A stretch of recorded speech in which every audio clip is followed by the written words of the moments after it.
नमस्कार दोस्तों।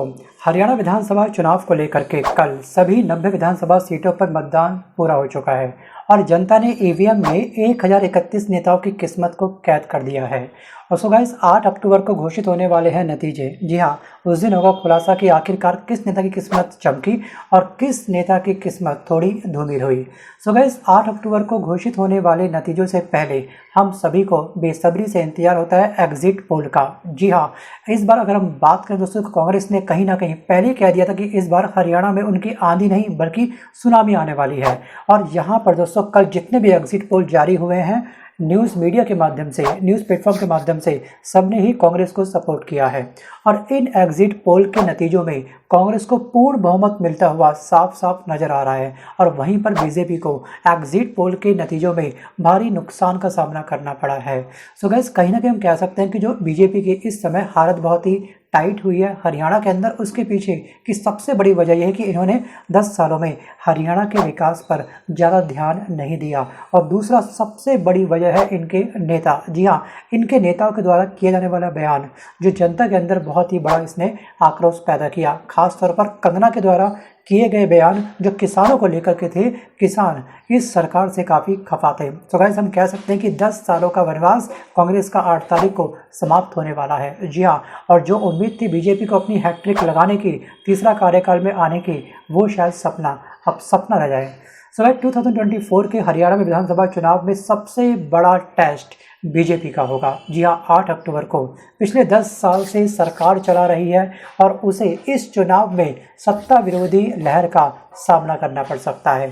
So guys वहीं पर कांग्रेस ने लोकसभा चुनाव में बीजेपी को टक्कर दी थी और नतीजा 5-5 सीट पर आकर के रह गया था। और ऐसे में ये देखना होगा कि विधानसभा चुनाव की तरह ही बीजेपी और कांग्रेस में टक्कर हो पाएगी इस बार 8 तारीख को। सो गाइस हरियाणा में बीजेपी के लिए सरकार बनाना काफ़ी मुश्किल हो चुका है। डे बाय डे कयास लगाए जा रहे हैं। दोस्तों लेकिन ध्यान रखिएगा कि कभी कभी एग्जिट पोल भी फीके पड़ जाते हैं और इसका सबसे बड़ा एग्जाम्पल है लोकसभा चुनाव में अब की बार 400 पार, लेकिन जनता ने बोला अब की बार रहने दे यार। जी हाँ, फाइनली क्या इनको सीटें मिली आपको पता ही होगा। सो फ्रेंड, हमको ध्यान रखना है कि अनुमान है कि पिछले चुनाव के मुकाबले बीजेपी को हरियाणा राज्य की 20 सीटों में हार का सामना करना पड़ सकता है, जिसके चलते वे 10 साल बाद सत्ता से अब बाहर होने वाली है।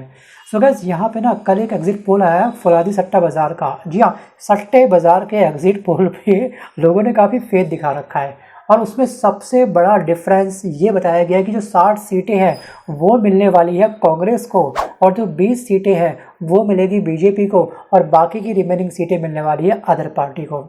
सोचिए कितना बड़ा डिफरेंस यहाँ पे देखने को मिल रहा है। फौलादी सट्टा बाज़ार का दोस्तों ये जो प्रेडिक्शन है, जी हाँ, ये जो एग्जिट पोल इन्होंने जारी किया है, शायद ये सच ना हो। इसके पीछे की सबसे बड़ी वजह यह है कि इतना बड़ा डिफरेंस नहीं आ सकता क्योंकि चुनाव से पहले, जी हाँ, 2 दिन पहले कुमारी सैलजा ने एक इंटरव्यू दिया था। उस इंटरव्यू के दौरान इन्होंने एक स्टेटमेंट दी थी जिसके बाद में कांग्रेस की थोड़ी किरकिरी हुई है। जी हाँ, आपको याद होगा कि जो महाराष्ट्र में चुनाव हुए थे, कांग्रेस की जीतते जीतते वहाँ पर हार हो चुकी थी। जी हाँ, इन्हीं के नेता ने एक बयान दिया था, उसके बाद में जनता के अंदर एक नेगेटिव मैसेज गया था। उसके बाद कहानी जो जीत की थी वो हार में कन्वर्ट हुई और यही दोस्तों सेम हाल हुआ था पंजाब विधानसभा सीट को लेकर के। और परसों एक स्टेटमेंट दिया कुमारी सैलजा ने, आपको याद होगा, लल्लन टॉप चैनल है, यूट्यूब चैनल है, बहुत ही फेमस है और ये चैनल किसी परिचय का मोहताज नहीं है।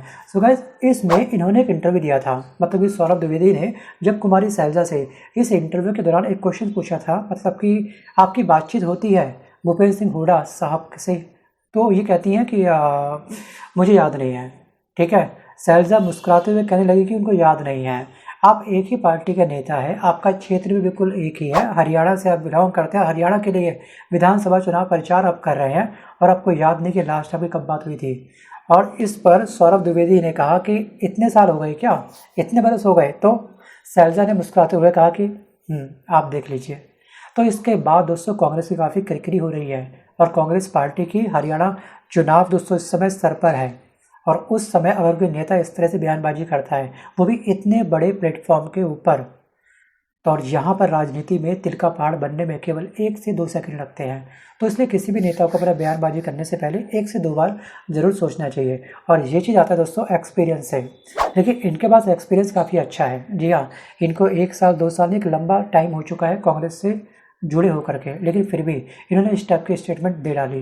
तो मैं ये कह सकता हूँ कि जो फरारी सट्टा बाज़ार ने ये जो इनको आंकड़ा दिखाया है कि 60 उनको 20 उनको, तो ये डिफरेंस जी हाँ और अधिक कम होगा, ये बात तो तय है।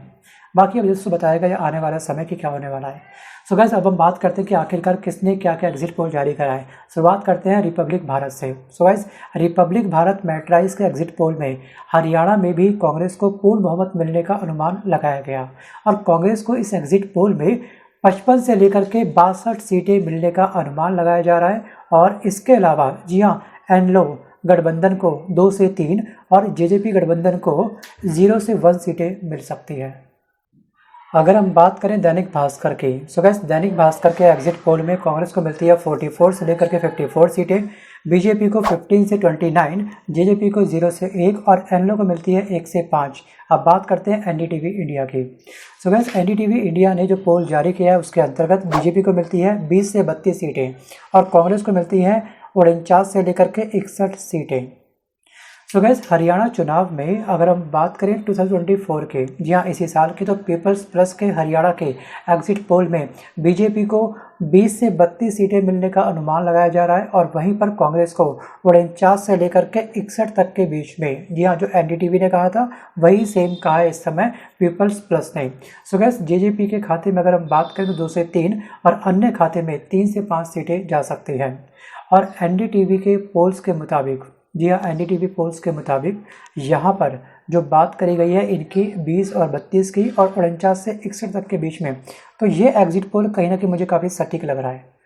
अब हम एबीपी न्यूज़ के बारे में जान लेते हैं दोस्तों। एबीपी न्यूज़ के द्वारा दिखाया जा रहा है एग्जिट पोल में बीजेपी को बहुत बड़ा झटका लगा है। जैसे कि हर एक एग्जिट पोल ने बीजेपी को नेगेटिव ही दिखा रखा है, कोई भी एग्जिट पोल ऐसा नहीं है जो बीजेपी के सपोर्ट में हो।